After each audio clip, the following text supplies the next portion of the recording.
So I know what you're probably thinking. Star Trek is a science fiction series, not a crime one. So let's kick things off with a brief explanation. This video grew out of drafts of a script I'm writing exploring Constable Odo's character on Deep Space Nine. While Odo is one of my favorite characters in the Star Trek universe, during 2020's Black Lives Matter protest, I noticed a lot of lefty Trek groups on Facebook and Reddit calling Odo a bastard cop. Now, well, sure, all cops may be bastards, but not Odo, right? I mean, he's really good friends with Major Kira, a former Bajoran freedom fighter. She would never be good friends with someone who had fascist tendencies, right?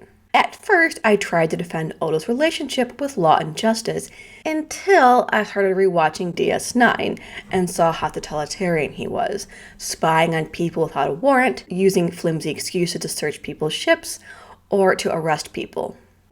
Why don't I lock them up and call the Klingons to come get them? Odo, If they're enemies of the Klingon High Council, they haven't broken any laws here. You can't just throw them in jail. you know, Cardassian rule may have been oppressive, but at least it was simple. I routinely monitor all of Quark's subspace communications. Is that legal? It's in the best interest of station security. All this, combined with the brutal nature of Odo's people, the Founders, left me confused and trying to sort out my thoughts on Odo. Why control anyone? Because what you can control can't hurt you. Reading about the Black Lives Matter protests and police brutality in 2020 made me want to explore Odo's relationship with the law. Further, I want to reconcile my emotions about his character with the realities of how he handles police work. However, to fully examine Odo and his problematic tendencies, I wanted a complete background for policing in the Star Trek universe.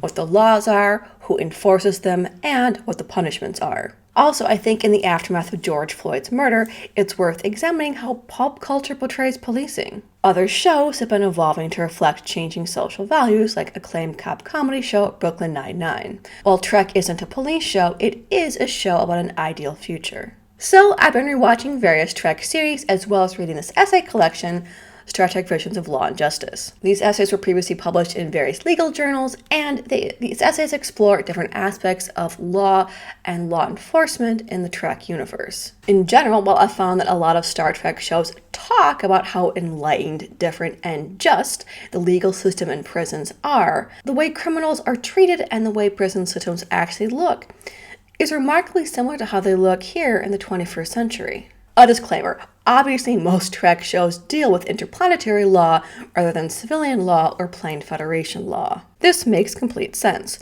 Stories about the Prime Directive, the law about interfering with developing cultures, are better suited to Trek's scope than subplots about Frankie making noise complaints about Klingon neighbors who blast opera late at night. That's why I won't spend a lot of time looking at the laws or courts of alien species. Alien laws in the Star Trek universe are generally mentioned to demonstrate how terrible, strange, or different the aliens are, such as Cardassian trials with predetermined verdicts, like in the DS9 episode Tribunal. Poor Miles O'Brien. Alien judges seem to really have it out for that guy.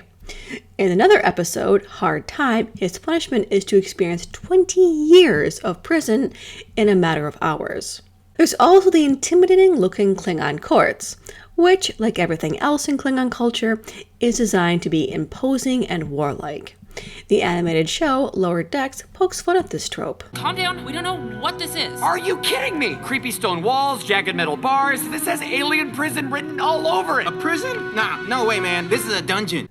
Sometimes the aliens aren't weird for having scary-looking courtrooms, but extreme laws. Like on Next Generation's Justice, where Wesley Crusher is supposed to be put to death for falling into a flower bed.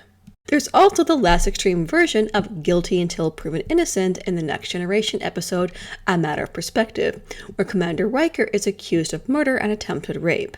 As noted in the book about law and justice in Star Trek, Gene Roddenberry never sat down and created an entire legal system, so episodes instead deal with legal issues on a case-by-case basis. Especially considering the layers of law at work, shown in this handy chart, Trek episodes that are about legal matters often focus on issues of jurisdiction, whose laws apply in a situation and in terms of general ethics, what is the best moral option without violating the Prime Directive. Some good examples of this are Next Generation's The Measure of a Man, where Data's legal rights as an android are formally discussed in a hearing.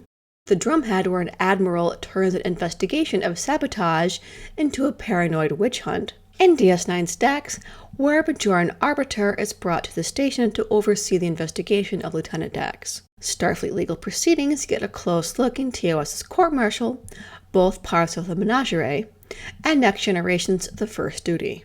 Federation law, that is, legal issues between different planets, is a focus in the film Star Trek IV: The Voyage Home, and Deep Space Nine's two-part episode Homefront and Paradise Lost. But while this stuff is part of the Trek universe, the episodes don't tell us much about how policing works because they mainly focus on court proceedings. Also, we get to see what alien police look like. But what about how do they look in the Federation? So in this video, I'm going to look at three things. First, I'm going to examine what security chiefs in Star Trek actually do in terms of law enforcement. Second, I'm going to look at how incarceration and the prison systems work in the Federation. And third, I'm going to look at punishments given to criminals, focusing especially on attitudes towards the death penalty, how mentally ill prisoners are treated, and if there's any racial biases in sentencing. To begin, let's discuss the security chiefs, and wow, has that job changed. While you might think of Worf or Tuvok when you think about security, the job did not start that way. In the original series, the infamous red shirts were the security officers. Yep, that's right, the constantly dying, nameless, red-shirted ensigns are the ship security. Not to be confused with the often dying yellow shirts in Next Gen, DS9, and Voyager. Guess what color security wears in those series? Back to the original series. There wasn't a main recurring character as security chief. A few episodes have men in charge of security, like Lieutenant Commander Johto in Devil in the Dark, and Freeman in The Trouble with Tribbles.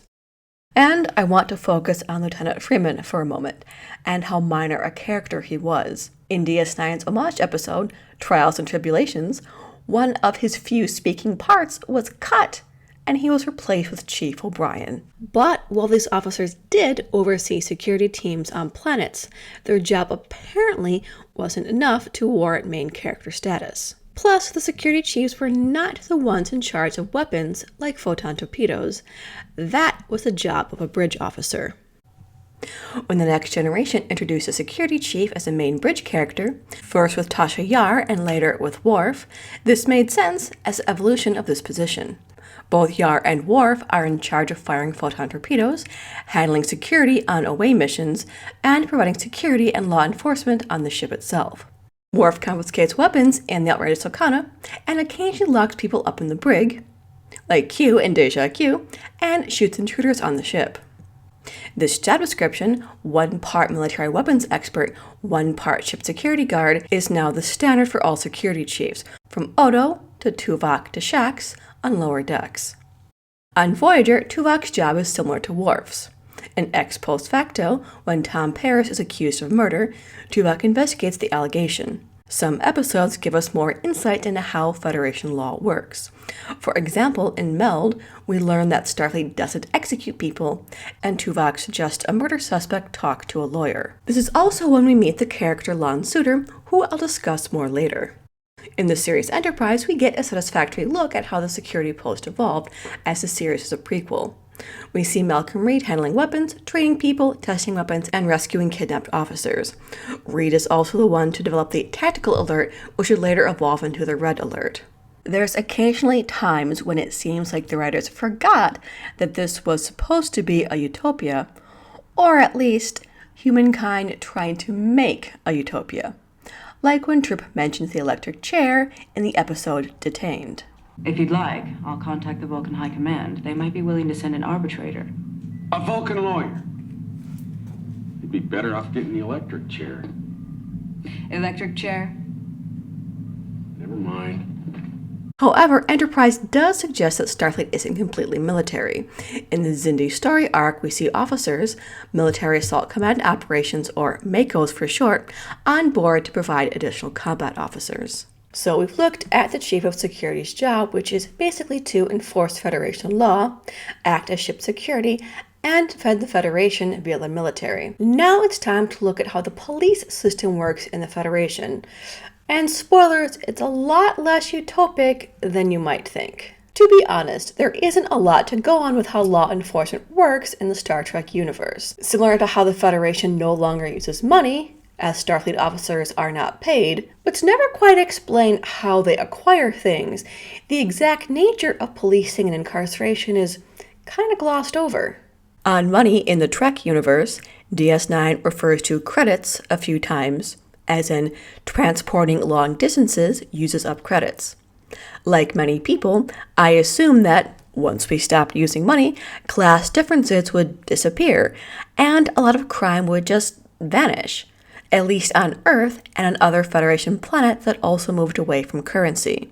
Of course, not all planets in Trek stopped using money. There's the Ferengi, who trade in gold-pressed latinum. I mean, in a society with no money and no scarcity of products, there'd be little motivation to break the law to sell illegal goods, for example. Plus, all the times we see people breaking the laws to make money, they're either aliens, like the Ferengi, or this con artist time traveler who wants to steal technology to sell in another timeline. Or they're like Vosh or Mudd, general troublemakers. We do see a bit of the legal system in different shows. I already mentioned how the original series shows us how court-martials work. But this is the legal system for Starfleet officers not policing their citizens. So what about actual policing, that is, civilians being arrested for violating laws? Well, the most obvious example, one of the characters I just mentioned, is Harry Mudd, who is shown generally being a schmuck and a con artist in every series he's been in, whether Discovery, the original series, or the animated series. Harcourt Mudd has been convicted for smuggling, transporting stolen goods, and purchasing a space vessel using counterfeit currency. Not to mention Kirk trying to bring him in for fraud, swindling, and illegal drug manufacturing. Mudd is an easy one, though. In addition to being a liar, a cheat, and a misogynist, he's clearly breaking lots of laws. No one's going to get upset if you lock him up. We do get to see the Enterprise's criminal record system, which does mention he received psychiatric treatment. It just didn't seem to work. Somewhere is Vosh, the one-time love interest of Captain Picard and artifact thief. She was kicked out of the Daystrom Institute Archaeological Council twice for selling stolen goods. Barred from the Royal Museum of Epsilon Hydra 7. Persona non grata on Beta Z. Wanted dead on Mirrodin for stealing the crown of the First Mother. And has made it clear that when it comes to academic research versus profit, she'll choose profit every time. Not surprising that she often does business with the Ferengi. There's a few other glimpses at what policing looks like in Star Trek. We see a futuristic cop on a motorcycle trying to pull over a young, speeding Kirk in the 2009 reboot movie, which honestly just looks like a high-speed chase from any vaguely sci-fi movie.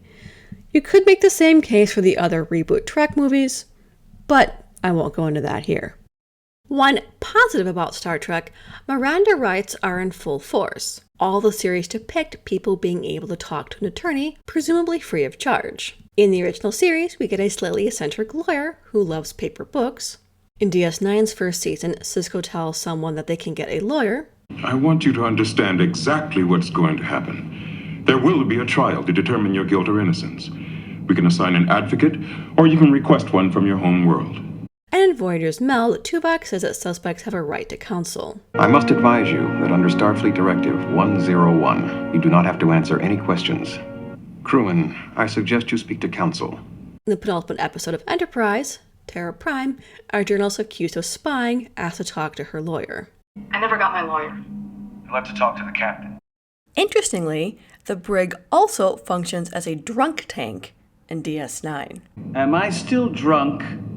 Or am I in jail with a Cardassian? Odo! You're not keeping me in here with one of those! Odo! Odo! It's also seen in Blood Oath, where Odo takes a very drunk Kor to the brig to sleep it off. When Koloth comes, presumably to bail his friend out, He decides to leave Kor there after he sees how wasted his friend is. Sir, if you'll wake up, I'll release you into your friend's custody. Call off. Weird jump, my old friend. Oh, I knew you'd be here. You disgrace yourself and our purpose. Keep him! Occasionally, we do get to see civilians getting in trouble with the law. In DS9, Dr. Bashir's father agrees to a prison sentence for genetically altering his son. Doctor, this is Rear Admiral Bennett, Judge Advocate General. Admiral. Doctor, we've just reached an agreement which will allow you to retain both your commission and your medical practice. I'm going to prison. What? 2 years. It's a minimum security penal colony in New Zealand. You can't do this! It was your father's suggestion, Doctor. He pleads guilty to illegal genetic engineering, and in exchange, you stay in the service. The Admiral goes on to explain that the harsh laws against genetic engineering are a result of the eugenics wars, as a safeguard to make sure that no more brilliant but homicidal dictators like Khan Noonien Singh are created. We eventually get to see the Federation's penal colony in Voyager, when Captain Janeway goes to get Tom Paris. He's serving 18 months for his involvement with the Maquis, the splinter group of rebels/terrorists. While at first I flinched at the idea of outdoor labor for prisoners, the shots don't look too bad. There's plenty of shade and trees, and looks more like people picking up trash alongside a highway for probation than a chain gang. But this is still a prison, and Paris is wearing an ankle bracelet, presumably to monitor him. There's still the same stigma attached to serving time, evidenced by how the Voyager crew reacts to serving with a former criminal. I'll see you later.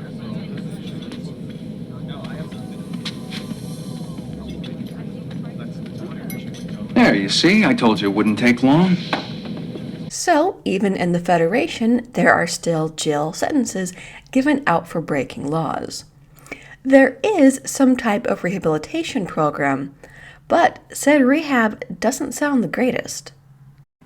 That rehab colony back in New Zealand doesn't seem so bad right now. There is a mention of a Starfleet rehab in the episode Non Sequitur, but it's a throwaway line in a lame episode set in an alternative timeline. Sounded better than Starfleet Rehab. Anyway, I got as far as Deep Space Nine, where I got into a bar fight with a Ferengi. Janeway tried to get me released, but my parole was revoked by Starfleet Command.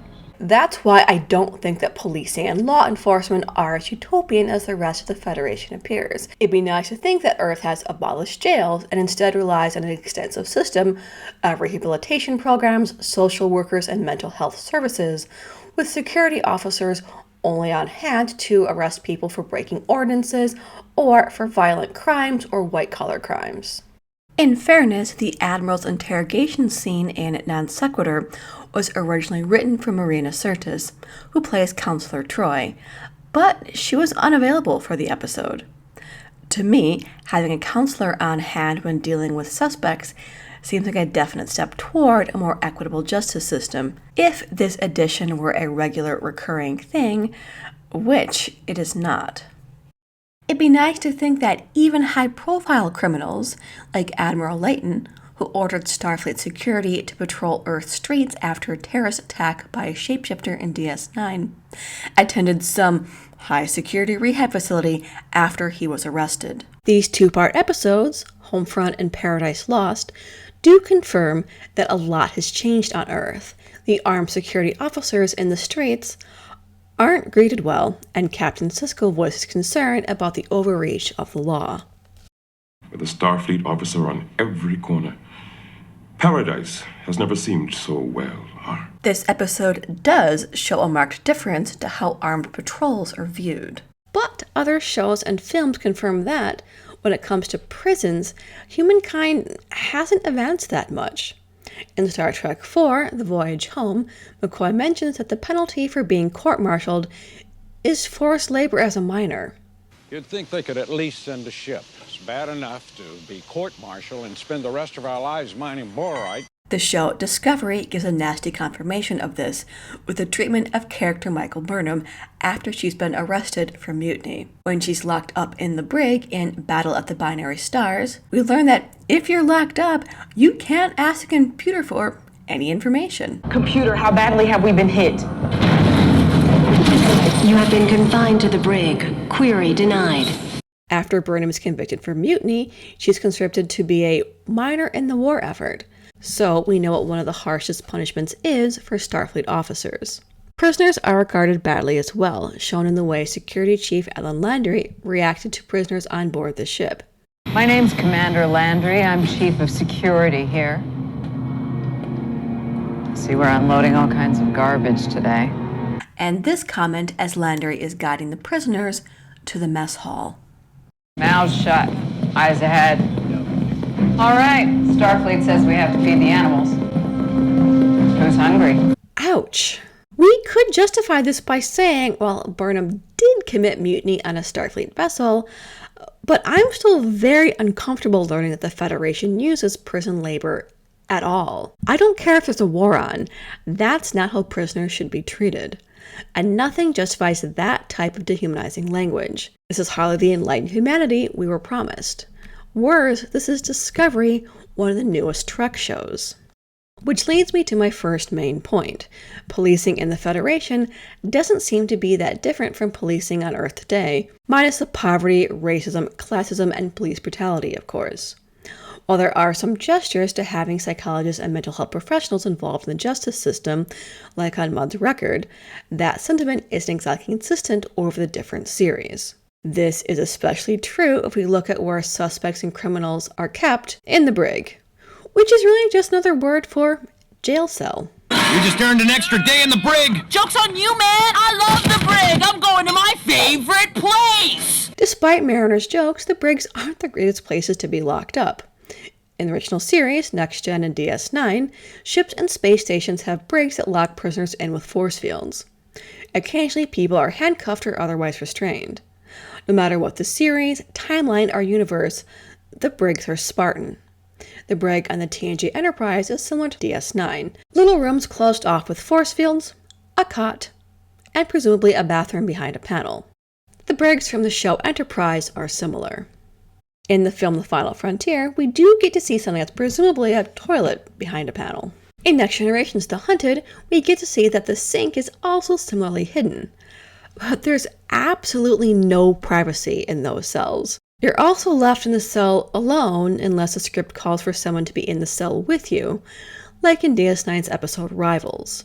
In Voyager, we get to see how prisoners are fed through a hole in the force field. In Voyager's Random Thoughts, it's a relief to find that I'm not the only one who's surprised that the Federation still has brigs. Your brig. It's a puzzling concept. Shutting someone away as punishment. Do you find that it rehabilitates the prisoner? The brig is primarily used as a means of ensuring the safety of others. In what sense? For example, if we find ourselves with a hostile alien in our custody, we may need to confine the individual until we can locate the proper authorities.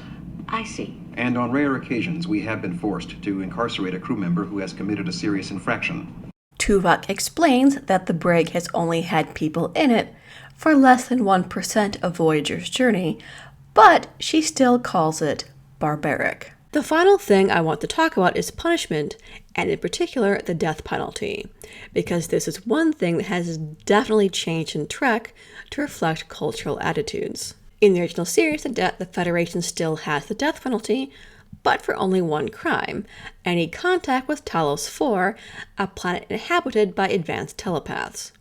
Known as General Order 7, this law was designed to keep people away from the Talosians, who wanted to keep people in a type of zoo or cage. Know anything at all about this planet? What every ship captain knows. General Order 7, no vessel under any condition, emergency or otherwise, is to visit Talos IV. And to do so is the only death penalty left on our books. Only Fleet Command knows why. In the Cloudminders, we see a member of the Federation that has both a death penalty as well as torture for political dissidents. And in Turnabout Intruder, we hear about a General Order 4, which is the death penalty for mutiny. The death penalty is forbidden. There's only one exception. General Order 4. It has not been violated by any officer on the Enterprise. However, in the years since, from Picard in Justice to Janeway in Meld, the franchise has made it very clear that the death penalty is no longer practiced in the Federation, a shift that likely has to do with society's changing attitudes. Do you execute criminals? No, not any longer. But you did once. Unfortunately, yes. But since then, And when you did, was it believed necessary to do so? some people felt that it was necessary, but we have learned to detect the seeds of criminal behavior. Capital punishment in our world is no longer considered a justifiable deterrent. Here is Janeway talking about what to do with Ensign Suter, who killed one of his crewmates. What do we do with him? If we were home, he'd be sent to prison. The brig is the closest thing we have. But I don't think we can just leave him down in our dungeon for the rest of the trip. He is prepared to die for his crime. An execution.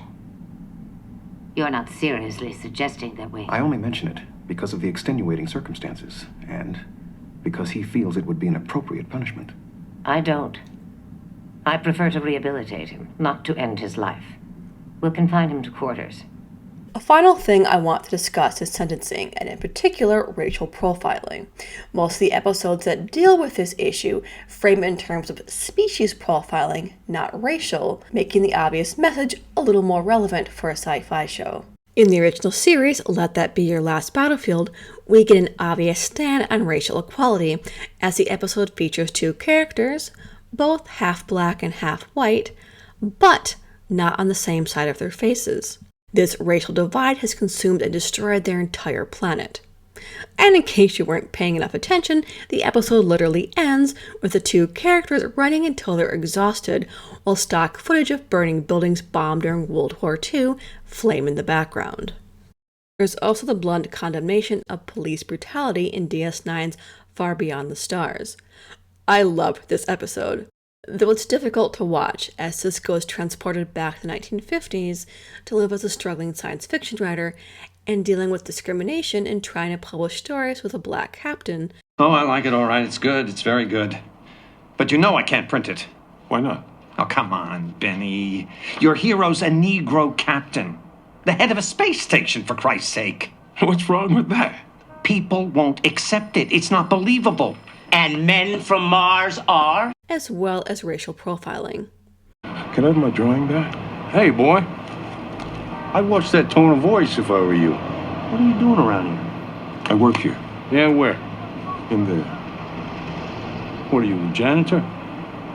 Awfully well dressed for a janitor. How do we know that picture's yours? Hey, you're getting off with a warning this time. Next time, not so lucky. Now get out of here. You heard him. Move on. When he tries to intervene in a police shooting of a black man, he is brutally beaten by two white police officers. Having the actors who play Gul Dukat and Weyoun, both dictators in their own right, cast as the bastard cops was a wonderful touch. Two Voyager episodes look at racial profiling in more detail. In Remember, Torres experiences vivid dreams from an Anaran, a race of telepaths, and in this way learns about a breakaway group of Anarans known as the Regressives. This group shuns the use of technology, and while the Anaran government claims they're relocating the Regressives to an off-world colony, in reality, they're killing them. This bloody history is covered up, and the Anarans teach their children that the Regressives killed each other. After Janeway learns of this, she ends contact with the Anaran people. I have much more mixed feelings about the 7th season episode, Repentance. Voyager offers to ferry some prisoners back to their home planet, the catch being these prisoners will be executed. Worse, the prison guards are brutal, beating the prisoners for talking back, and suggesting that Neelix not feed the prisoners. These men don't deserve such an elaborate meal. Take it back. Federation guidelines are quite clear about the treatment of prisoners. He is correct. I can quote the protocols if you like. When the doctor treats the beaten prisoner, he accidentally cures the man's violent tendencies. After he's cured, the prisoner starts an ultimately unsuccessful attempt to appeal his sentence. I have really mixed feelings about this episode for a couple of reasons. One, another prisoner we meet seems to be unjustly accused, and as Neelix discovers hard evidence that his species is arrested more often, charged more frequently, and executed more often. One of those species is the Benkarans. They occupy just 10% of Nigean space, but take up nearly 80% of the space in Nigean prisons. Maybe they commit more crimes. Not according to Jolek, one of the prisoners. You think he was given a harsher sentence because of his species? According to this, Benkarans are 10 times more likely to be executed for their crimes than Nigeans. Despite this, Paris dismisses this as everyone has a story, and in the end, when the accused man tries to escape, Neelix feels betrayed. Personally, I completely sympathize with the man's attempt to escape. Prime directive or no, Voyager is knowingly transporting these men to their deaths. And to me, that makes them complicit in the death sentence. Janeway could just as easily say no and continue on her way. And how can anyone condemn a man for trying to escape the death penalty when the justice system is clearly rigged against him? While it's not the death penalty, I do need to mention the Voyager episode 30 Days. After ignoring Janeway's orders, Paris is demoted to ensign and sentenced to 30 days solitary confinement in the brig. While it is refreshing to see a Starfleet officer actually punished for breaking the rules, this punishment seems incredibly harsh. Sorry. No non-essential conversation with the prisoner. Did the words cruel and unusual mean anything to her? Come on, Doc. You don't understand what it's like being down here all day, every day. I'm going crazy. Correct me if I'm wrong, but isn't that the idea? Watching Paris's mental state throughout the episode is difficult to watch. Thomas Eugene Paris, I hereby reduce you to the rank of ensign, and I sentence you to 30 years in solitary confinement. Go to your room, young man. That's an order. Stay there and think about what I've said.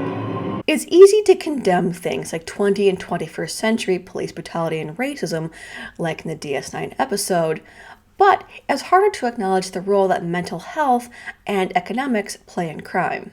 Between details like the ankle bracelet we see on Paris, and people's overall attitude towards criminals, it doesn't seem like policing has changed much. I also need to mention the original series' bizarre focus on trying to end mental illness. While I definitely think it's worth addressing how a utopia would handle mental illness, Star Trek creator Gene Roddenberry seemed in favor of, well, getting rid of it. The first season episode, Dagger of the Mind, explored the dangers of this idea, with a mad scientist character using a device called a neural neutralizer to treat patients. The neutralizer only seemed to suck all the emotions from people. We also get a description of how prisons have changed. Bones, are you aware that in the last 20 years, Dr. Adams has done more to revolutionize, to humanize prisons and the treatment of prisoners than all the rest of humanity had done in 40 centuries? I've been to those penal colonies since they've begun following his methods, and they're not cages anymore. Jim.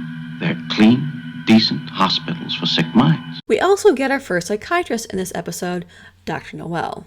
However, in the third season episode, Whom Gods Destroy, we get this introduction to an episode. The Enterprise is orbiting Elba 2, a planet with a poisonous atmosphere where the Federation maintains an asylum for the few remaining incorrigible, criminally insane of the galaxy.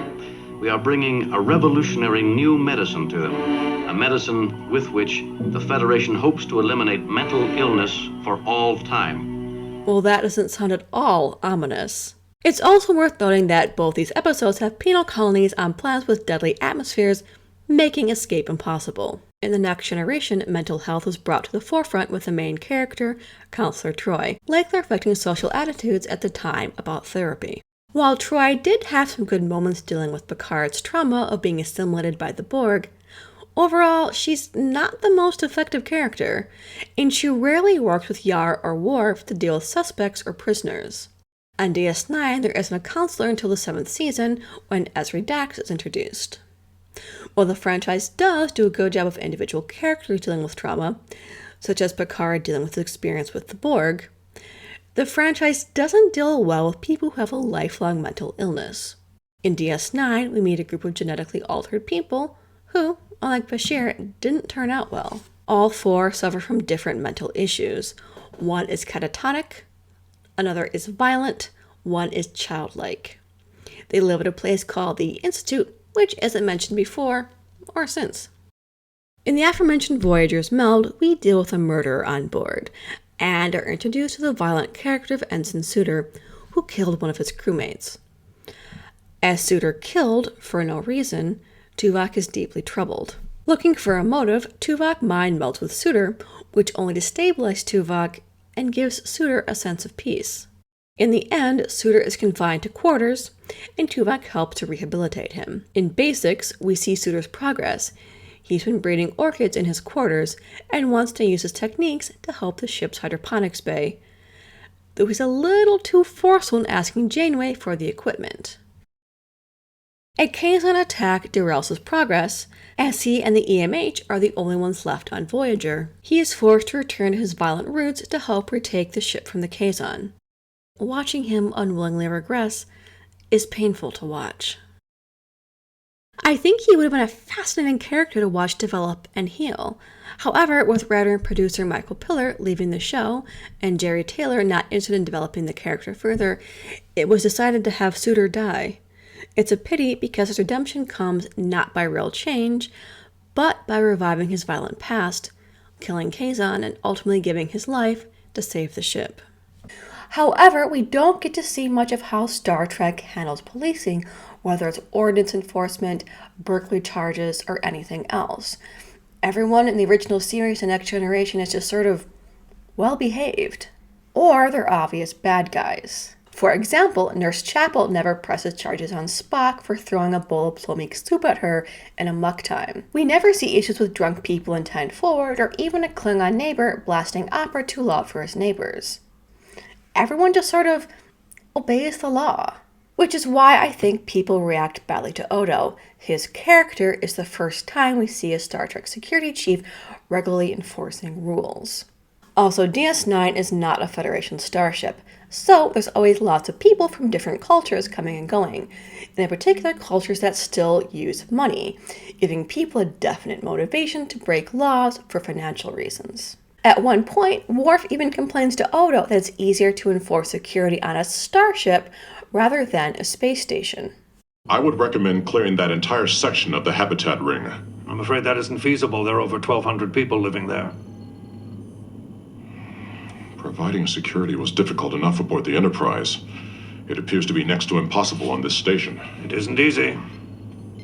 I prefer a more orderly environment. We have that in common. My people have an innate need for order.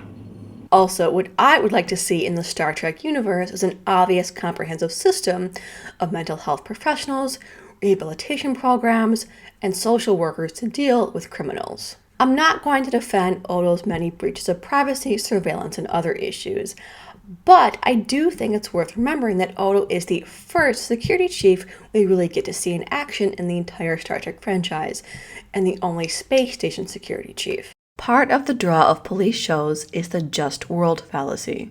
That is, the idea that people guilty of a crime will be punished, that the universe will give out some type of cosmic karma. Like many people, I hope that when biases are taken out of making laws, from law enforcement, from juries, and from sentencing, then law enforcement will become truly fair. But I think this just world fallacy is part of the issue I see in law enforcement in Trek. When we see Worf shove Q into the brig, or see Maquis in prison, or Gul Dukat locked up, we're okay with it. These men are simply getting what they deserve. The Star Trek universe is just. In reality, most people who break laws aren't cartoonish villains, and the realities of police work and the legal system are not always clear. Again, this video is an introduction. I'm going to take a more in-depth look at Odo's character and problematic behavior in an upcoming video. Stay tuned. My script advisor is Brianna Stallings, and intro music by Uncarnate. If you like this video, support me on Ko-fi. Link in the description. Stand back.